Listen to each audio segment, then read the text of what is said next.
welcome to the interview segment of AUC TV. This is Noura Shibl.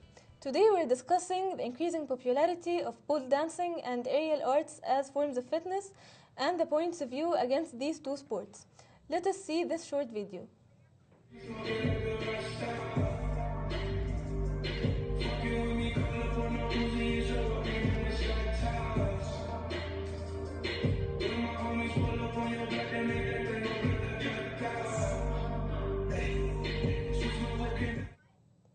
We have with us Noura Amran, an instructor and the owner of the Spin Egypt, which is a sports center that offers pole dancing and aerial arts. Hi Noura. Hi Noura. How are you? I'm good. And we have with us Hanadi Amran. She is an AUC student and she produced an audio documentary on pole fitness. Hi Hanadi, how are you? I'm fine, how are you? Thank you for being with us today. Thank you. So, Noura, why did you choose the sport in specific? Pole dancing has something like it's really unique other than other sports, is that you can find immediate results and progress in each class that you go to. So it's not like the gym that you go to a certain session and then you wait for the results like for months to actually see the results. Pole dancing, you can see the actual results at the end of each session. You learn something new. You're capable of doing something that your body wasn't capable of doing after this session. So this is something that motivated me so much to start this sport. It doesn't require you to have like a fitness background, flexibility background, or anything before you start it, and you can start it at any age. So when I started it, I was like 20 years old. I thought it's impossible for me to start like a new sport now, but this what motivated me more about pole dancing. Okay, Hanadi, why did you choose this topic for your audio documentary? I came across pole dancing on social media. I saw Facebook and Instagram videos, and I thought it was very tough to get into. I thought the immense strength and all the things that pole dancers go through to get to their level of fitness. So I thought it was really sad, and it was unfair for pole dancing to be confused with stripping, which is something they're not in the same category. So I just wanted to sort of shed light on that misconception. So, as Hanadi said, there are a lot of misconceptions and it's confused with other things. So, were any people against you starting the sport?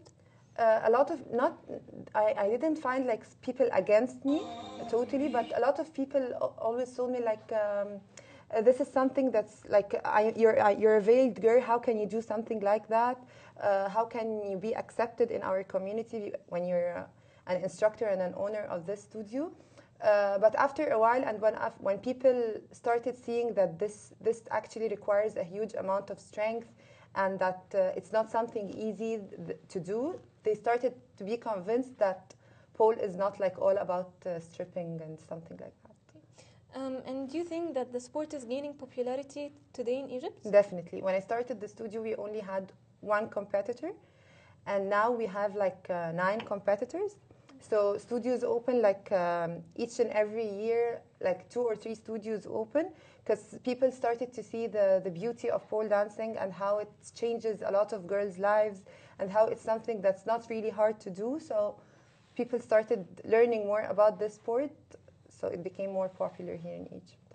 Okay. So we actually went out and asked people what they think. So let us now watch what people thought of pole fitness as a sport. Let us watch our Vox Pop. I think it's an interesting sport and it's a nice way to stay fit. I don't think I like to try something new. I had a friend that told me about it though, and it seemed really fun, so I really wanted to get into it. I might need a little influence, but it sounds cool. I could see that it could do a lot for a person, so why not? So, Noura, what are some unique benefits of pole dancing, like fitness benefits, if any?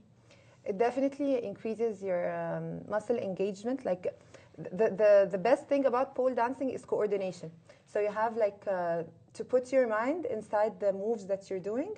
So, for example, that you have to move this leg with this hand and switch with the same direction. So it allows you to coordinate the whole parts of your body at the same time. It definitely makes you gain a huge amount of muscles in your shoulders and your core. It increases your flexibility. After a while of practicing pole dancing, You can get easily into splits and back bends. So there's a lot of strength that you can gain into pole dancing classes that you can't actually gain in the gym. So it has like the benefit, but in a fun way. Hanadi, through your audio documentary and through your research, did you find anything similar?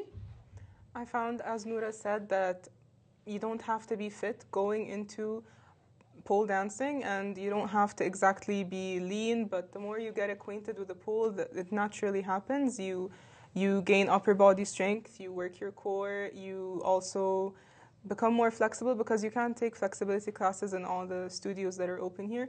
So coordination is also very necessary. So I found all the same aspects, and then you can sort of get into acrobatics with like the other types of tricks or like things you can learn inside studios, like with hoops and aerial silks and such.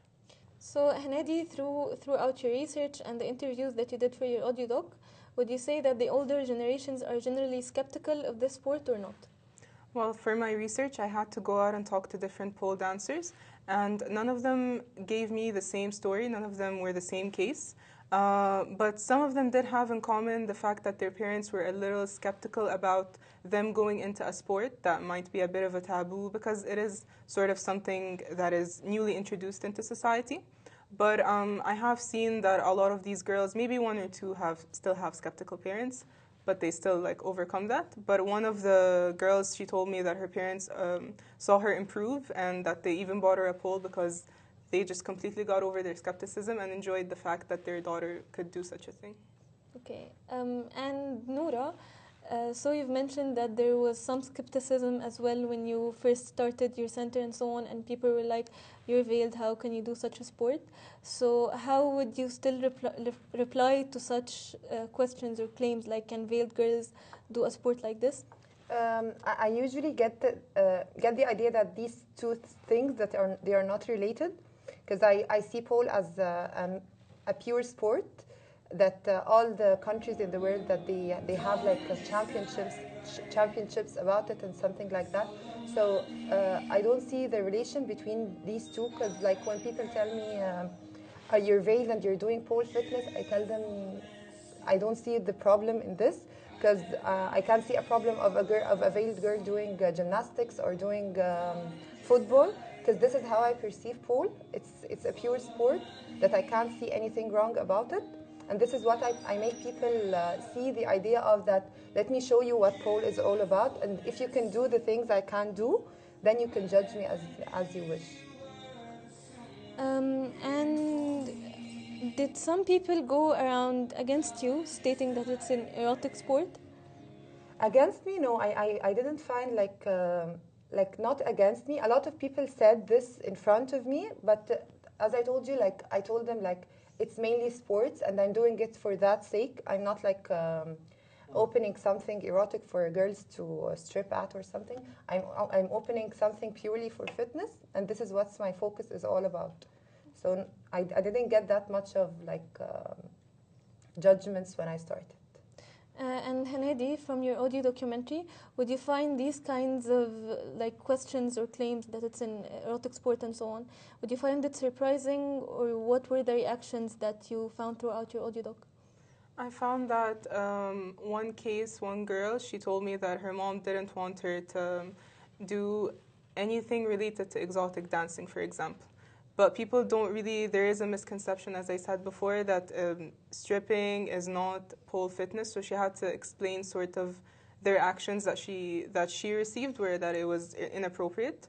But she had to like go through and like overcome that reaction, and she showed them that it's actually fitness. So like every negative reaction a pole dancer would receive, basically she went against it, and then she continued to dance. So yeah. And Noura, what about your parents? Were they against it, or were they supportive? They were actually so supportive that they actually made me travel to different countries when I was in college, and after I finished. They made me travel to different countries so I can take different certifications, because they believe that I'm doing something that can change the misperception about a sport here in Egypt. that a lot of people don't know the morale and stuff that we do actually in pole dancing.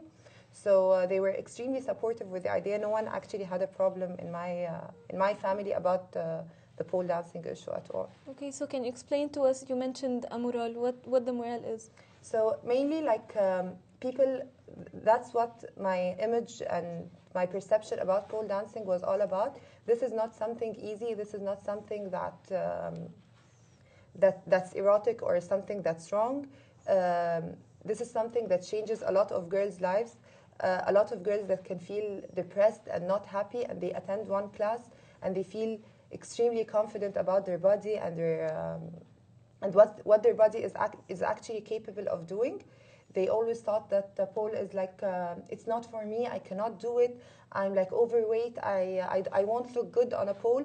But once they started, it boosted their self-confidence. And this is something that I wanted to make sure in each class that people see the beauty of pole dancing and how they make them feel. Okay.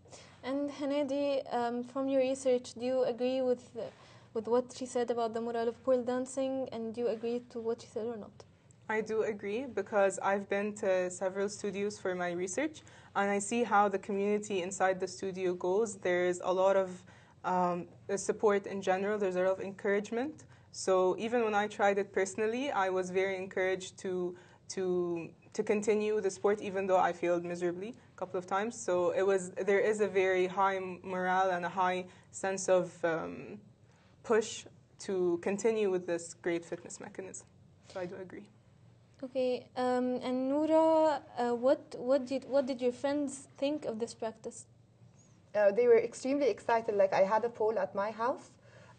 All my friends wanted always to come by and try pole, and they were super excited for me to start my own studio so they can practice it professionally. So the problem is never with our circle. Like it's not in our generation. Usually it's a little bit in the older generation. These are the ones that has like the problem with pole dancing. But regarding our generations, all the girls are super excited about it. So how would you describe this practice or sport in 3 words? Oh, I'd say confidence, strength, and excitement. And Hanadi, how would you describe it in 3 words? Okay, this is hard. I'd also say I have to say strength, acrobatics, and fun. I have to say it's very fun. So Noura, what are the biggest challenges that you faced with starting your business? Mainly it was about the idea that people actually a lot of Egyptian girls, they don't believe that they're capable of doing such things. So this is mainly was the main problem, that I had to convince, like, even come for a free class. You don't have to pay anything. Just come and try it out, and you will believe that pole is totally different than what you think. Because a lot of Egyptian girls, I can never do it. I can never do these stuff. This requires a huge amount of strength. So this was mainly the main challenge, that I need to convince, can even give it a shot, and then judge. This was the main issue. So when was the Spin Egypt launched? 3 years ago. Feb, 3 years ago. And since then, would you say the number of instructors has been growing? And can you tell us in general, how do you find instructors? I mainly focus on something that's not totally right, but I focus on that. What makes my studio special is that I teach in it almost all the classes. I don't work with the studio as something commercial, that I bring instructors only to teach the girls and leave. I care so much about my girls that I want to be attached to each and every one of them. So since I started, I've been teaching almost all the classes. I have one other instructor that teaches also aerial silks and pole, but I mainly teach all the classes. So in general, this studio or business that you started, let's talk about it in terms of business. It's a very unconventional business to start. Did you study business, or like what was your undergraduate study? Does it complement the business that you started or not? Definitely. I graduated from management. I had the major of finance and strategic management. So I was really actually good in college. Like I graduated with highest honors, but this is not something that I wanted to continue doing. But I wanted to use the things that I've learned in college in actually doing my business, my own business as an entrepreneur and opening my own studio. So definitely management and finance and how to deal with new businesses, marketing and stuff definitely helped me out in studying the customer behavior that I had in my classes. And Hanadi, what would you say is the most interesting aspect that you found in your audio documentary?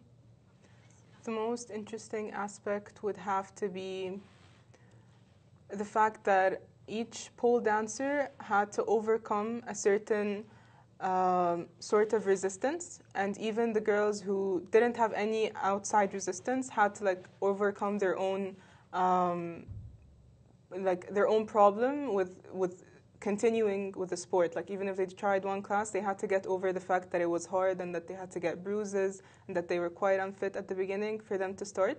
And I just found it really interesting that almost all of the girls that I've had to talk to got over a certain hindrance in their process. Okay, so Hanadi, what would you say to girls who are interested in practicing pole fitness but are hesitant because of the society's points of view or of the view of pole fitness in Egypt? I mean, personally, I've seen almost all of the cases, as I said, overcome the social aspect of don't do it, it's not appropriate, such and such. So I would say just go for it. I know the push is hard, but I mean, just go for it. I mean, if nothing's stopping you except for society is changing, and I've seen that in all of the cases that I've talked to. I've seen it when I've been to the pole studios. Don't let that stop you, because it'll change eventually. You will get over it. And Noura, also, what would you say to girls who are hesitant of doing this practice? I believe like there's always a first time for everything. You have to give yourself a shot.